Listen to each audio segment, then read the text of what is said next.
السلام علیکم ورحمۃ اللہ وبرکاتہ۔ الحمد للہ وحدہ والصلاۃ والسلام علی من لا نبی بعد، اما بعد۔ دورہ گرامر کا لیکچر نمبر 20 پارٹ نمبر 2 ہے۔ اس میں ہم زیر بحث عبارت کا انشاءاللہ تعالی نحوی طور پہ اس کی بحث کرتے ہیں۔ وقد تدخل علی الضمیر المبہم، واو جو ہے یہ واو عاطفہ ہے، پچھلے جملے پر اس کا عطف جائے گا۔ آپ اس واو کو واو استئنافیہ بھی کہہ سکتے ہیں۔ استئناف کا معنی ہے جملے کا نئے سرے سے شروع ہونا، جس کا پیچھے کے ساتھ تعلق نہ ہو، ترکیبی تعلق پیچھے کے ساتھ نہ ہو اور نئے سرے سے جملہ شروع ہو رہا ہو۔ اس جملے کے شروع میں جو واو آتا ہے اس واو کو واو استئنافیہ کہتے ہیں۔ تو اس صورت میں واو کو آپ عاطفہ نہیں کہہ سکتے۔ اسی طرح حتیٰ بھی استئنافیہ ہوتا ہے، اس وقت اس کو جارہ یا یا عاطفہ نہیں کہہ سکتے۔ بالکل اسی طرح واو کو آپ عاطفہ نہیں کہیں گے اگر اس کو آپ استئنافیہ کہتے ہیں۔ بات ختم۔ قد دو طرح کا ہوتا ہے، تقلیلیہ اور تحقیقیہ۔ ماضی پر ہو تو تحقیق کے معنی میں، مضارع پر ہو تو تقلیل کے معنی میں۔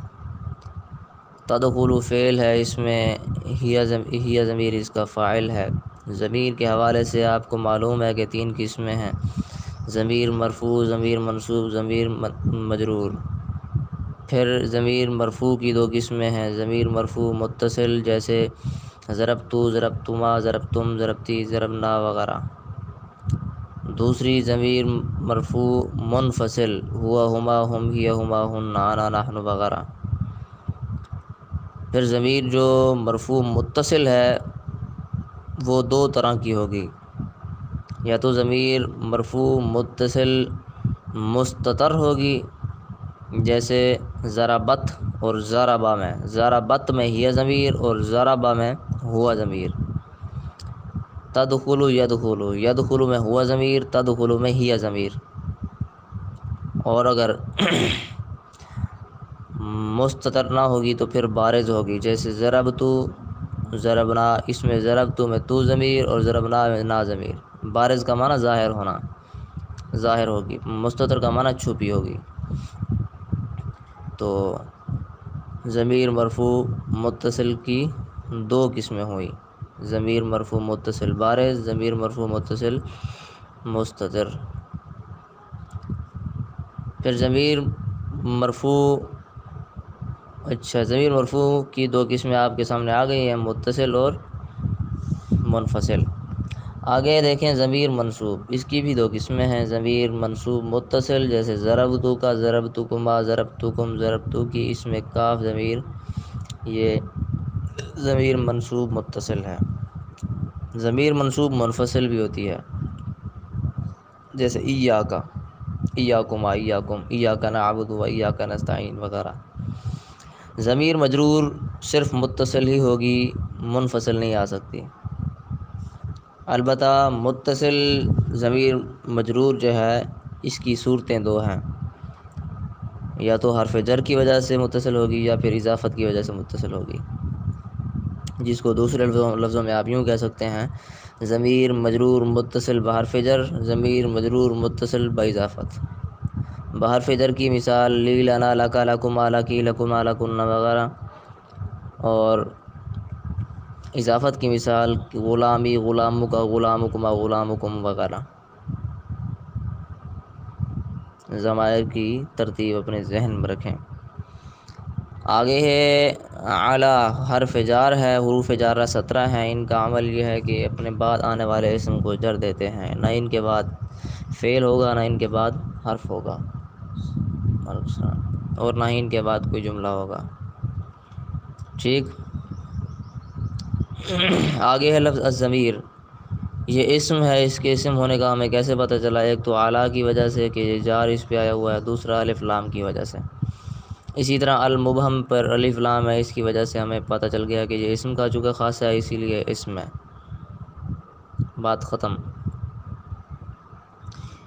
الضمیر اور المبہم کے اسم مفرد منصرف صحیح ہونے کی علامت کیا ہے؟ وہ یہی کہ تثنیہ جمع نہیں ہے، مفرد ہے، غیر منصرف نہیں بلکہ منصرف ہے، مفرد منصرف ہے۔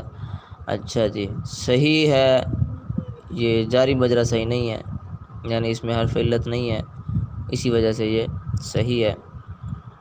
تو پتہ چل گیا کہ یہ اسم مفرد منصرف صحیح ہے، اور اسم مفرد منصرف صحیح کے رفعی حالت پیش سے، نصبی حالت زبر سے اور جری حالت زیر سے آتی ہے۔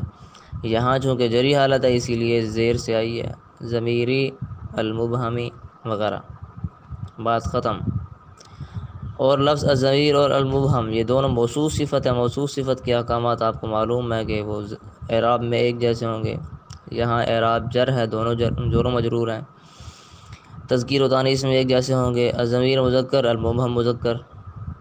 تعریف و تنکیر میں یعنی معرفہ ناکرہ ہونے میں ایک جیسے ہوں گے، الضمیر معرفہ، المبہم بھی معرفہ، ٹھیک۔ تو یہ موٹی چیزیں ہیں، یہ ذہن میں رکھیں۔ لا یکون تمییز، لا یکون یہ فی الناقص ہے، افعال ناقصہ جملہ اسمیہ پر داخل ہوتے ہیں، مبتدا کو اپنا اسم بنا لیتے ہیں، رفع دیتے ہیں، خبر کو اپنی خبر بنا لیتے ہیں، نصب دیتے ہیں۔ تمییز اس کا اسم ہے، اسی وجہ سے مرفوع ہے۔ ناکرتاً موصوفتاً یہ اس کی خبر ہے، اسی وجہ سے منصوب ہے۔ آگے ہے الا، الا یہ حرف استثناء کہلاتا ہے۔ استثناء کا معنی کسی ایک چیز کو دوسری چیز سے نکال کر مستثنیٰ کر دینا، یعنی ایک چیز کا جو حکم ہے اس حکم سے اس کے افراد میں سے کسی فرد کو نکال کر الگ کھڑا کر دینا، یہ استثناء کہلاتا ہے۔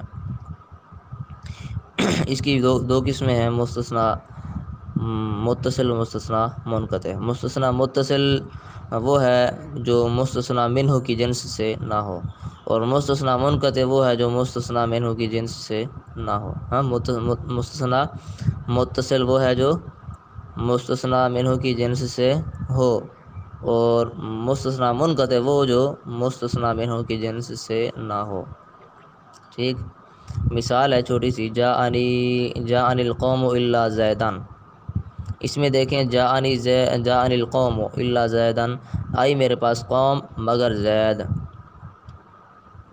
قوم جو ہے مستثنیٰ منہ ہے جس سے زید کو نکالا جا رہا ہے۔ مستثنیٰ کا معنی، مستثنیٰ منہ کا معنی وہ چیز جس سے استثناء کی جا رہی ہے، تو وہ قوم ہے، لہذا قوم مستثنیٰ منہ ہوئی، اور الا یہ حرف استثناء ہے، اور زید یہ مستثنیٰ ہے جس کو نکالا گیا۔ اچھا جی، جاءنی القوم الا زیدن، آئی میرے پاس قوم مگر زید۔ یہاں آپ دیکھیں کہ زید جو ہے قوم کی جنس سے ہے، جس طرح وہ اجناس انسان میں سے ہیں اسی طرح زید بھی اجناس انسان میں سے ہے، تو لہذا یہ مستثنیٰ متصل ہے، کیونکہ یہ مستثنیٰ منہ یعنی قوم کی جنس سے ہے۔ دوسرا مستثنیٰ منقطع، اس کی مثال دیکھیں، جاءنی القوم الا حمارا، آئی میرے پاس قوم مگر گدھا، سوائے گدھے کے ساری قوم میرے پاس آئی ہے۔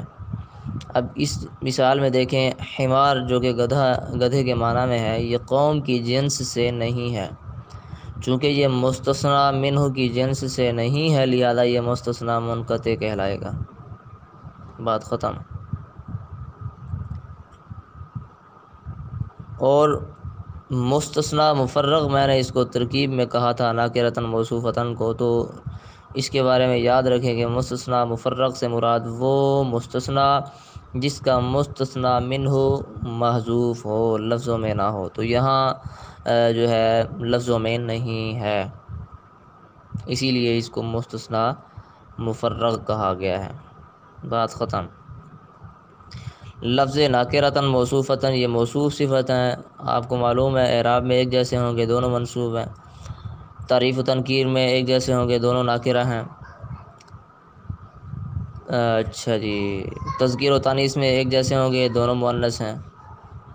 اچھا جی، واحد تثنیہ جمع ہونے میں ایک جیسے ہوں گے، دونوں واحد ہیں، تو سارے احکامات اس میں پائے گئے ہیں۔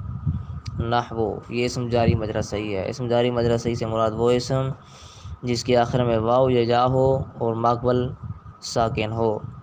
زاویون دلو نحون وغیرہ. اچھا جی. رجلان جوادن یہ بھی موصوف صفت ہے، موصوف صفت کے سارے احکامات اس میں لاگو ہیں.